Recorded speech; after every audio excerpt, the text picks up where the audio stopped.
বলছি কি, যা গরম পড়েছে এইখানে তো থাকাটাই দায় হয়ে যাচ্ছে। উফ, আর যে পেরে উঠছি না। মনে হয় আপাতত এখান থেকে কদিনের জন্য। মহারাজ, বাইরে রাজ্যের প্রজারা জড়ো হয়েছে, সকলে মিলে বিক্ষোভ করছে। একবার একবার শিগগির আসুন মহারাজ, নইলে সাংঘাতিক কিছু একটা ঘটে যাবে। কি হলো? আবারও কোনো সমস্যা হলো নাকি? আমাদের রাজ্যের প্রজারা তো যথেষ্ট বোঝদার, তারা তো এমনি এমনি ঝামেলা ঝঞ্ঝাট সৃষ্টি করার মানুষ নয়। গোপাল, চলো গিয়ে দেখি।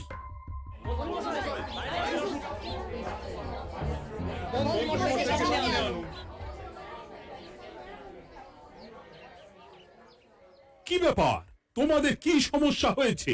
এইভাবে বিক্ষোভ করছো কেন? মহারাজ, মন্ত্রী মশাইকে সামনে আনুন, তারপর বলছি কি হয়েছে না হয়েছে। সেরেছে। আরে আমাকে ডাকছে কেন? আচ্ছা, বলছি তোমরা একটু শান্ত হও। আমি বুঝতে পারছি তোমরা কিছু একটা কারণে খুবই অসন্তুষ্ট হয়েছো, তাই সেই জন্য বলছি আগে শান্ত হও, তারপর বলো মন্ত্রী মশাইকে কেন খুঁজছো, উনি কি করেছেন। গোপাল দাদা, তুমি তো জানোই রাজ্যে যা গরম পড়েছে, তার জন্য খাল বিল পুকুর নদী নালা একেবারে শুকিয়ে গেছে, চারিদিকে জলের হাহাকার। হ্যাঁ হ্যাঁ, সে তো জানি। গত সপ্তাহে এই সমস্যার কথা জানিয়ে মহারাজকে অনুরোধ করে গিয়েছিলাম যে রাজ্যের বাঁধটা যাতে খুলে দেওয়া হয়। কেন? আমি তো তোমাদের কথা রেখেছি। আমি তো দুদিন আগেই মন্ত্রীকে পর্যাপ্ত পরিমাণে মোহর দিয়ে বাঁধ খোলার কাজে পাঠিয়েছিলাম। কেন, উনি কি বাঁধ খোলেননি? সেইটা ওনাকেই জিজ্ঞাসা করুন। গত দুদিনে উনি তো বাঁধ খুলতে আসেনি, উপরন্তু আমরা ওনাকে ডাকতে গেলে উনি আমাদেরকে তাড়িয়ে দিয়েছেন। সে কি, এ তো ভারী অন্যায়। দুদিন ধরে অপেক্ষা করে আর না থাকতে পেরে আজকে আমরা এখানে এসেছি। এই অবস্থা আমরা কি করব? যদি আমাদেরকে আমাদের রাজ্য সাহায্য না করে তাহলে কোথায় যাব আমরা? ছি ছি ছি, আমি তো ভাবতেই পারছি না। মন্ত্রী, এই মন্ত্রী! মহারাজ, মন্ত্রী মশাইয়ের ব্যাপারটা পরে দেখে নিচ্ছি, আগে এদেরকে শান্ত করেই চলুন। মনে রাখবেন, প্রজারা একবার বিপক্ষে চলে গেলে কিন্তু খুব মুশকিল হয়ে যাবে। শোনো সকলে, তোমরা আজকের দিনটা একটু কষ্ট করো। আমি কথা দিচ্ছি কাল সকাল হলেই বাঁধ খোলার ব্যবস্থা করব, ঠিক আছে? ঠিক কথা বলেছো তো গোপাল দাদা। দাদা বলে যখন ডাকো, তখন দেখো এই দাদা তার ভাইদের কিছুতেই নিরাশ করবে না। শুধু আজকের দিনটা একটু চেয়ে নিচ্ছি, ব্যাস। ঠিক আছে, আজকে আমরা চলে যাচ্ছি, কিন্তু কালকে কিছু না হলেই। কোনো কিন্তুরই জায়গায় নেই পুঁটির বাবা। আর তোমরা রাগ করো না। চিন্তা করো না, সকাল হলেই সাঙ্গ পাঙ্গ নিয়ে আমি বাঁধ খোলার কাজে নেমে যাব।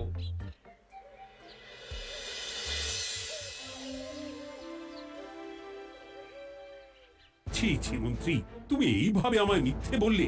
ভাবতেই পারছি না কি দরকার ছিল আমায় মিথ্যে আশ্বাস দিয়ে প্রজাদের সামনে নাক কান কাটার। মুখে কুলুপ কেন? উত্তর দাও। না মানে আমার শরীরটা ঠিক ভালো ছিল না, তাই বাড়ি থেকে বেরোতে পারিনি। বলছি কি, শরীর খারাপ থাকলে রাজসভায় খবর দিতে পারতেন, আমরা কেউ দায়িত্বটা পালন করতাম, কি আছে?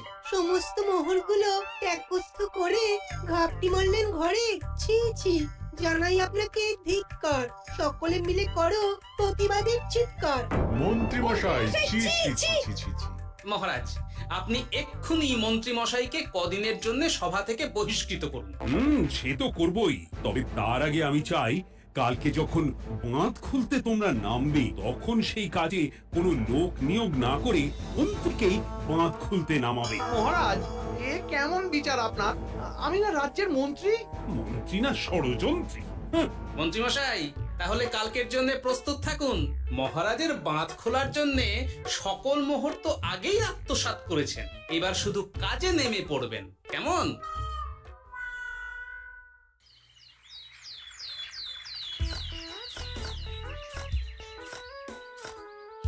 ওহ গোপাল, এইবারে ছেড়ে দাও, আর পাচ্ছি না। এত সহজে হাল ছাড়লে হবে বলুন? এই কে আছো? ওই শাবল কোদাল গুলো দাও, আমি এদিকটায় খুঁচিয়ে দিই। সভাকবি, বিজ্ঞানী, এসো এসো এসো, হাত লাগাও। সবে মিলে করি কাজ, বাঁধ খোলা হবে আজ। বাঁধ খোলা হবে আজ, মন দিয়ে করো কাজ। একদম, হাত লাগাও, জোর লাগাও।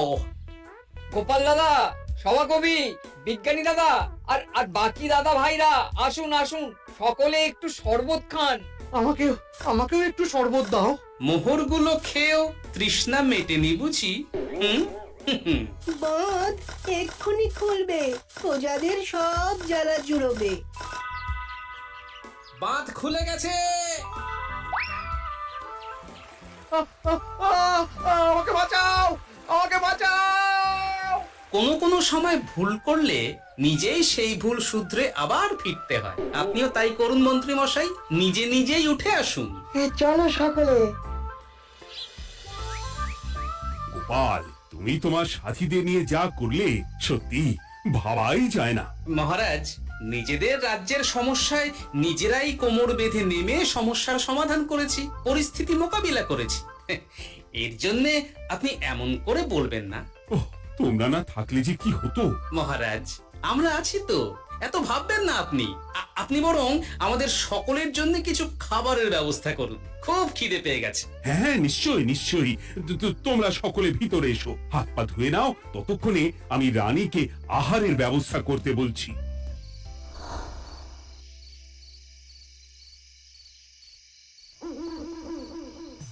ওমা গো, ওমা বাঁচাও, কি শরীর খারাপ তাই না লাগছে গো। একে গিন্নি, আরে কি হয়েছেটা কি? ও, তুমি এইভাবে এখানে শুয়ে কাতরাচ্ছ কেন? বলি তুমি এসেছো? হ্যাঁ, এই তো আমি চলে এসেছি। কি হয়েছে গিন্নি? তোমার কোথায় কষ্ট হচ্ছে? গরমে হাঁসফাঁস করছি গো, পারছি না। রান্না করতে গিয়ে খুব বাজে অবস্থা হয়ে গেছে গো, এই থেকে এইখানে পড়ে পড়ে গড়াচ্ছি। ঠিক আছে, আজ আর রান্না করতে হবে না গিন্নি, আমি রাজবাড়ি থেকে খেয়ে এসেছি। বাহ, নিজে খেয়ে এসেছো বলে আর রান্না করতে হবে না বলে দিলে, হ্যাঁ? এদিকে রাত্রে আমি খাবো কি সে খেয়াল আছে? হ্যাঁ, হ্যাঁ, খেয়াল আছে, খেয়াল আছে। যাও আমার জন্য রান্না চাপাও আর একটু জল দাও। দেখো, এত গরম পড়ে কৃষ্ণনগরের অবস্থা শোচনীয় হয়ে গেছে। বয়স্ক লোকেরা কোনো কাজই করতে পারছে না। সত্যি তো, এই গরমে রান্না করাটা খুবই কঠিন গিন্নি। কি বললে? আমি বয়স্ক লোক? আমার বয়স হয়ে গেছে, তাহলে নিজে কি? না না গিন্নি, আমি তোমায় কিছু বলিনি। আমি গোটা কৃষ্ণনগরের সাধারণ বয়স্কাদের উদ্দেশ্যেই কথাটা বললাম। তোমার তো বয়স হয়েছে বলে মনেই হয় না গিন্নি। ও তাই বলো?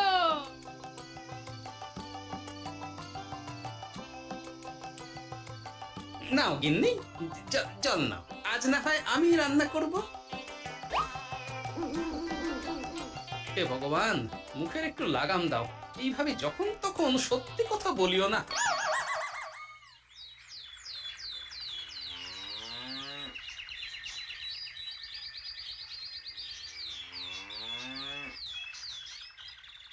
গোপাল দাদা, ও গোপাল দাদা, একবারটি বাইরে এসো।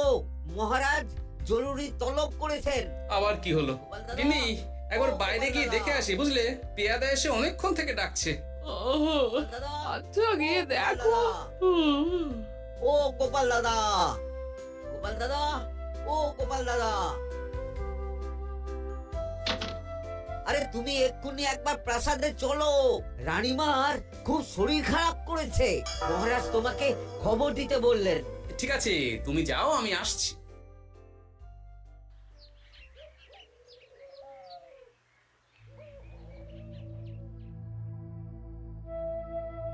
গোপাল, কি হবে বলো তো? রানী তো দুমদাম করে ব্যারামে পড়ে না। মহারাজ, ভয় পাবেন না, আমরা আছি তো। বৈদ্যকে পরীক্ষা করতে দিন, দেখি সে কি বলে। মহারাজ, অতিরিক্ত গরমের জন্য শরীরটা খারাপ হয়েছে। আসলে উনি এই তীব্র দাবদাহ নিতে পারেননি। তবে চিন্তা করবেন না মহারাজ, আমি বাড়ি গিয়ে এক ধরনের বিশেষ পথ্য পাঠিয়ে দিচ্ছি। রানীমা খেলেই সুস্থ হয়ে উঠবেন। মহারাজ, নিজের কানেই তো শুনলেন, রানীমার তেমন গুরুতর কিছু হয়নি, চিন্তা করবেন না। বৈদ্যর ওষুধে উনি সেরে উঠবেন। যাওয়ার আগে একটা কথা বলে যাই, গরমের এই দাবদাহ কিন্তু আরো ভয়ঙ্কর হবে। তাই সকলে খুব সাবধানে থাকবেন। শরীর যাতে ঠান্ডা থাকে এমন হালকা পাতলা খাবার খাবেন। আসি, রাজসভায় দেখা হবে। মহারাজ, বৈদ্যমশাই কিন্তু এটা ঠিক বলেছেন, গরম আরো বাড়বে। তাই দুজনেই খুব সাবধানে থাকবেন, কেমন? গতকাল তো আমার গিন্নিও গরমের চোটে কুপোকাত হয়ে গেছিল। শেষমেশ আমাকে বাড়ি গিয়ে রান্না করতে হলো আর কি। ও বাবা, তাই নাকি? আহ, তাহলে তো খুবই চিন্তার ব্যাপার। আচ্ছা মহারাজ, আমি তাহলে এখন আসি, আবার রাজসভায় দেখা হবে। এই গরমে আর এখানে থাকতে পারছি না। বলছি কদিনের জন্য না একটু অন্য কোথাও গেলে হয় না গো? গিন্নি, এই গরমে ঘরেই থাকো, অন্য কোথাও যাওয়ার মোটে নাম করো না। বাইরে বেরোতে গিয়ে যদি কোনোভাবে গরম হাওয়া শরীরে লেগে যায় তাহলে বিপত্তির আর শেষ থাকবে না গিন্নি। কিন্তু এখানেও তো যা গরম পড়েছে, পচে গলে মরে যাই আর কি। উফ গিন্নি, দয়া করে এইসব বাজে কথা বলা বন্ধ করো তো। আমার আয়ু থেকেও তোমার আয়ু দীর্ঘ হোক। বাহ, তুমি এসব কথা কোথা থেকে শিখলে গো? এই তো তোমার থেকে আর কি। গোপাল গোপাল, রাজ্যের অবস্থা খুবই বেহাল। এই সবই আমাদের পোড়া কপাল। আরে সভা কবি, কি হয়েছে? তোমাকে দেখে তো মনে হচ্ছে তুমি কিছু... বিজ্ঞানী মহারাজ দুজনেই অজ্ঞান। ঘটি ঘটি জল ঢেলেও ফেরাতে পারেনি তাদের জ্ঞান। কি বলছো কি? তা তুমি এই ব্যাপারটা জানলে কি করে? গিয়েছিলাম একটু আগে বিজ্ঞানীর বাড়ি, গিয়ে দেখি লোকজনের ভিড় সারি সারি। সে কি? শুনলাম মহারাজ তাকে কিছু বলতে এসেছিলেন, তারপরে দুজনে বাইরে বেরিয়ে আসতেই অজ্ঞান হয়ে গেলেন। মহারাজ বিজ্ঞানীর বাড়ি গিয়েছিলেন, তাও আবার রানীমাকে ছেড়ে? রাজবৈদ্য কত করে বললেন এই সময় যখন তখন ঘরের বাইরে বেরোবেন না। কে শোনে কার কথা? আমার মনে হয় মহারাজ তেমন কোনো গুরুত্বপূর্ণ কিছু কথা বলতেই বিজ্ঞানীর বাড়ি গিয়েছিলেন। গরম কমানোর উপায় আলোচনা করতে হয় তো গিয়েছিলেন। আমাদের মহারাজ তো নিজের চোখেই দেখেছেন এই তীব্র গরমের চোটে রাজ্যের কি অবস্থা, কি অবস্থা। ঠিক বলেছো গিন্নি, আমার এই কথাটা তো মাথাতেই আসেনি। ধন্যবাদ গিন্নি, অসংখ্য ধন্যবাদ তোমায়। আমায় পরে ধন্যবাদ জানিও। হ্যাঁ, এখন আর দেরি না করে বৈদ্য মশাইকে সঙ্গে নিয়ে বিজ্ঞানী মশাইয়ের বাড়ি যাও। হ্যাঁ,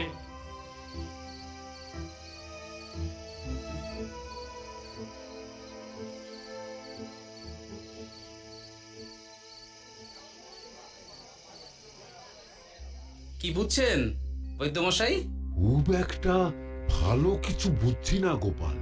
দেখো, সত্যি বলতে ওই কৃষ্ণনগরের অবস্থা খুবই বাজে। তাই এখানকার মানুষেরা একে একে অসুস্থ হয়ে পড়ছে।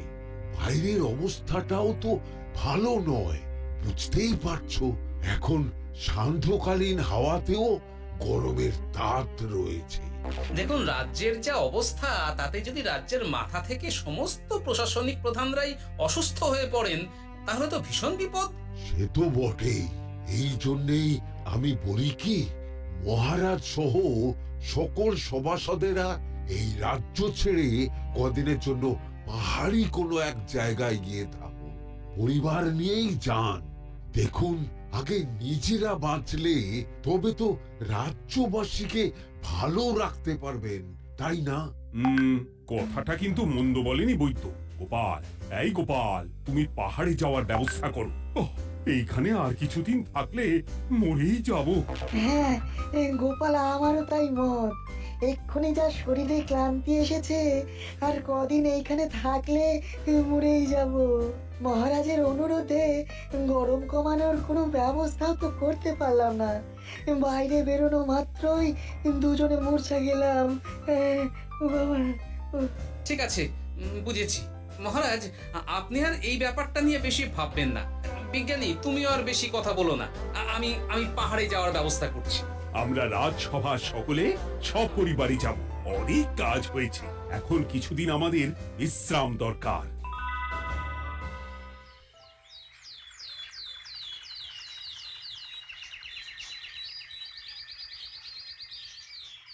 কি গোপাল, মন্ত্রীকেও তুমি আমাদের সঙ্গে নিয়ে যাচ্ছ? তুমি কি সব ভুলে গেছো? মহারাজ, আপনি খামোখা উত্তেজিত হবেন না। আপনার শরীরটা কিন্তু ভালো নেই। আর মহারাজ, আপনার রাজ্যে বাস করে আপনার থেকেই শিখেছি বিপদের দিনে পরম শত্রুকেও দূরে ঠেলতে নেই। গোপাল এটা ঠিক কথাই বলেছে। যতই হোক উনি তো আমাদের মন্ত্রী, তাই এই বিপদের দিনে ওনাকে ফেলে যায় কি করে বলুন তো? সত্যি গোপাল, তোমার তুলনা নেই। ঠক সবই নাম কেনার চেষ্টা। গোপাল চলো এইবারে রওনা দিই। বলছি খাবার দাবার আর জলের কলসিগুলো উঠেছো তো? হ্যাঁ, খাবারের পাত্রগুলো আপনার জিম্মায় থাকবে, আর জলের কলসিগুলো আমি সামলাবো।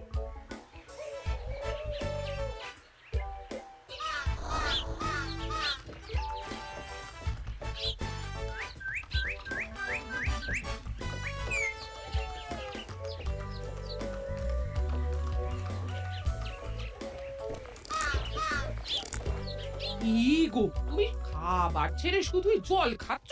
ওদিকে মন্ত্রী মশাই যে সব খাবার একাই সাবার করে দিলেন। না ভালোই তো, থাক না।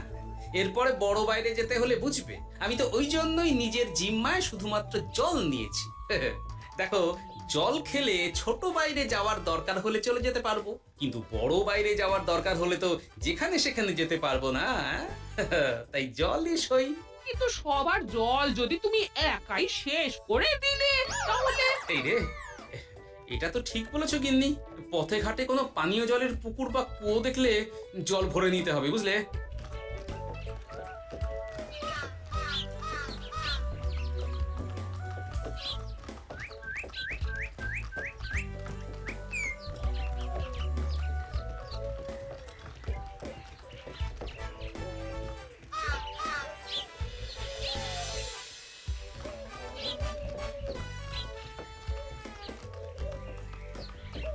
সকলে আসুন, দেখুন দেখুন মহারাজ আবার মূর্ছা গিয়েছেন। আসুন। সে কি, কৃষ্ণনগর পেরিয়ে এসেছি, এখন এই অচেনা অজানা জায়গায় এসে মূর্ছা গেলেন? গিনি চলো তো শিগগির গিয়ে দেখি। কেউ ঘাবড়াবেন না, মহারাজের শরীরটা আসলে খুব দুর্বল ছিল তো, তাই মূর্ছা গিয়েছেন। তবে চিন্তার কিছু নেই, আমি এক ধরনের পথ্য দিচ্ছি, এটা খেলেই উনি আবার সুস্থ হয়ে যাবেন। ঠিক আছে বৈদ্যমশাই, আপনি তাহলে যত তাড়াতাড়ি সম্ভব পথ্যটা তৈরি করুন। হ্যাঁ, আমার এই পথ্যটা তৈরি করার জন্য একটু জলের প্রয়োজন। একটু জলের ব্যবস্থা করুন তো। এ মা, বলি গাড়িতে যে এক ফোঁটাও জল নেই গো, কি হবে? এই গোপাল, তুমি একাই সব জল খেয়ে বসে আছো? হ্যাঁ গোপাল, এখন এসব বাদ দাও, চলো একটু জলের ব্যবস্থা করি। হ্যাঁ, খানাখন্দ, খাল, বিল, নদী, সমুদ্র, যেখান থেকে পারো জল নিয়ে এসো। জল ছাড়া এই পথ্য বানানো অসম্ভব। গোপাল, এ কি করা যায় বলো? দাঁড়াও, আমি একটু ছোট বাইরে থেকে ঘুরে আসছি। হ্যাঁ, খুব জোরে বেগ আসছে, ত্যাগ না করতে পারলে বুদ্ধি খুলবে না।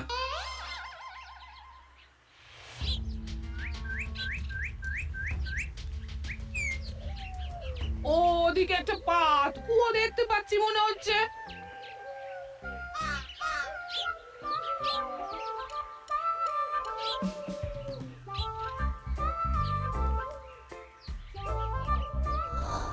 জল কোথা থেকে পাবো? তবে কি জলের অভাবে আজকে মহারাজ সুস্থ হতে পারবেন না? রানীমা, ব্যাকুল হবেন না, আমি আমি আছি তো। আমি থাকতে কিচ্ছু অঘটন ঘটবে না। সকলে শুনুন, বিশেষত মহিলাদের বলছি, আপনারা সকলে নিজেদের কাছে যত শাড়ি আছে সেই প্রত্যেকটা শাড়ি আমাকে দিন। আমি শাড়ি জুড়ে জুড়ে লম্বা রশ্মি বানাবো, তারপর সেই রশ্মিতে বালতি ঝুলিয়ে জল তুলব। দয়া করে কেউ দেরি করবেন না।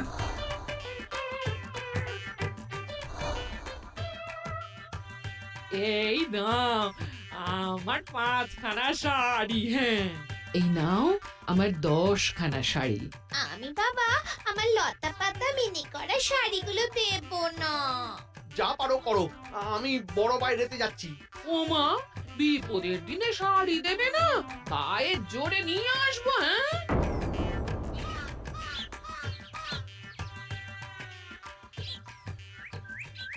এ বাবা, এখনো কিছুটা কাপড় লাগবে তো। যা গভীর পাতকুয়া, সবার সব শাড়ি তো কাজে লাগিয়ে দিয়েছি, এখন কি হবে? আরে ওই তো কার একটা ঝোপের কাছে ধুতি পড়ে রয়েছে, যাই ওইটাই নিয়ে নি। এই গোপাল গোপাল, আরে করো কি, ওটা তো আমার ধুতি। আরে আরে আমি এই ঝোপে বড় বাইরের জন্য এসেছি। আরে মন্ত্রী মশাই, বড় বাইরে করার সময় অযথা অন্যদিকে মন দেবেন না, তাহলে পেট সাফা হবে না।